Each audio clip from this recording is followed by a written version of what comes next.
ایسی بات ہے کہ ہمیں جو ہے ہمارے جتنے بھی MPs ہیں اسپیکر صاحب سے الیکشن ان کے الیکشن سے لے کر میرے الیکشن تک الحمدللہ ہمارا ایک بندہ بھی سلپ نہیں ہوا اور اس کے بعد بھی نہیں ہوگا. بالکل چٹان کی طرح ہمارے سارے MPs عمران خان صاحب کے ساتھ اور اس کی پارٹی کے ساتھ کھڑے ہیں. دیکھیں جو گڈ گورننس ہو رہی تھی تو اسی وجہ سے آج ہم تیسری دفعہ حکومت میں ہیں. لوگ عمران خان صاحب اس کی پارٹی پر اعتماد کرتے ہیں. خیبر پختونخوا کی تاریخ میں یہ پہلی دفعہ ہو رہا ہے کہ کسی حکومت کو یا کسی پارٹی کو تیسری دفعہ جو ہے موقع دیا جا رہا ہے. تو لوگوں کا وہ مطمئن ہے, لوگوں کا اعتماد ہے عمران خان پر, ان کے نظریے پر اور ان کی پارٹی پر. تو اسی وجہ سے جو ہے تیسری دفعہ ہم حکومت میں ہیں. تو انشاءاللہ تعالی جس طرح پہلے ڈیلیور کیا تھا اس دفعہ بھی جو ہے ویسے ہی ڈیلیور کریں گے. پہلے آپ مجھے یہ بتائیں کہ کولیٹرل ڈیمیج ٹھیک کام ہے کہ غلط ہے؟ تو میں نے یہ کہا ہے کہ جو ذمہ دار ہیں ان کے خلاف جو ہے FIR کٹنی چاہیے, لیکن اس کے لیے ایک واضح قانون موجود نہیں ہے جس پر کام کیا جا رہا ہے. ہماری جو ان ہاؤس کمیٹی بنی ہے تمام پارلیمانی لیڈرز کی, ان کی باقاعدہ کل سے جو ہے میٹنگ شروع ہوئی ہے اور تقریباً 4-5 گھنٹے یہ میٹنگ جاری رہی, جس میں مختلف امور پر مختلف امور زیر غور لائے گئے ہیں, جس میں یہ بھی ہے. تو انشاءاللہ تعالی اس کے لیے قوانین بنیں گے اور بنیادی انسانی حقوق جو ہیں وہ کم سے کم خیبر پختونخوا میں پامال نہیں ہوں گے اس کے بعد انشاءاللہ. پہلے ہی اسمبلی فلور پر میں کہہ چکا ہوں کہ پاک افغان جو مذاکرات ہو رہے ہیں وہ خوش آئند ہیں, لیکن ہمارے خدشات موجود ہیں کیونکہ مین سٹیک ہولڈر یہاں خیبر پختونخوا ہے. خیبر پختونخوا کی حکومت ہے, خیبر پختونخوا کی عوام ہے. ان کو کسی بھی مذاکرات میں یا کسی بھی فیصلے میں اعتماد میں نہیں لیا گیا تھا, چونکہ ہم نے بار بار یہ واضح کیا تھا کہ ہمیں اعتماد میں لیا جائے, لیکن بہرحال ہمیں اعتماد میں نہیں لیا گیا تھا.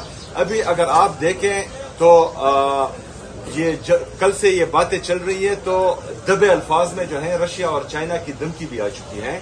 تو میرے خیال میں پاکستان کو اپنا انٹرسٹ دیکھنا چاہیے.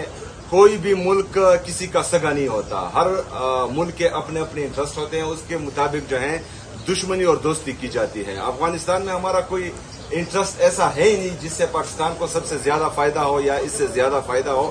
تو میرے خیال میں پاکستان کو آئسولیشن میں نہیں جانا چاہیے. آلریڈی جو ہے ہمارا ایک روایتی حریف ہمارے ایک بارڈر پر موجود ہیں جو ہر وقت پاکستان کو ختم کرنے کا سوچ رہا ہوتا ہے. تو اس وقت جو ہے ہمیں ایک اسٹیٹ مین کی ضرورت ہے جو مطلب پاکستان کا سوچے, پاکستانی عوام کا سوچے اور پاکستان کے بہترین مفاد میں اپنے فیصلے کرے. دیکھیں جی, ہمارا سمپل جو ہے سٹانس ہے کہ خیبر پختونخوا کے فیصلے ہرگز جو ہے بند کمروں میں باقی نہیں ہونے چاہیے.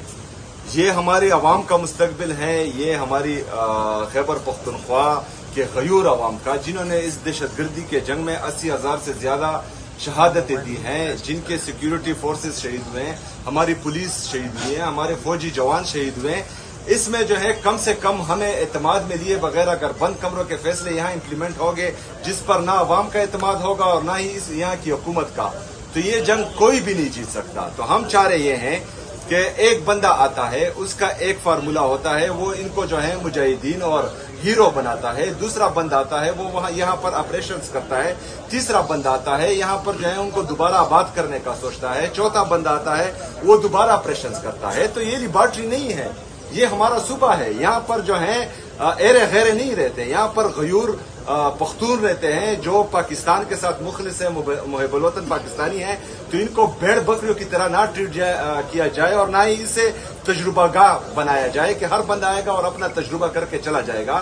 ایک واضح پالیسی ہونی چاہیے اور اس پر عمل درآمد ہونا چاہیے, اور پھر ذمہ داروں کو جو ہے انصاف کے کٹہرے میں, قانون کے کٹہرے میں لانا چاہیے کہ یہ چیز کیوں ختم نہیں ہو رہی ہے. 22 ملٹری آپریشن کے بعد, 14,000 انٹیلیجنس بیسڈ آپریشن کے بعد پھر کیوں یہ دہشت گردی ہے. تو یہ سوال ہمارا پھر بنتا ہے. شکریہ.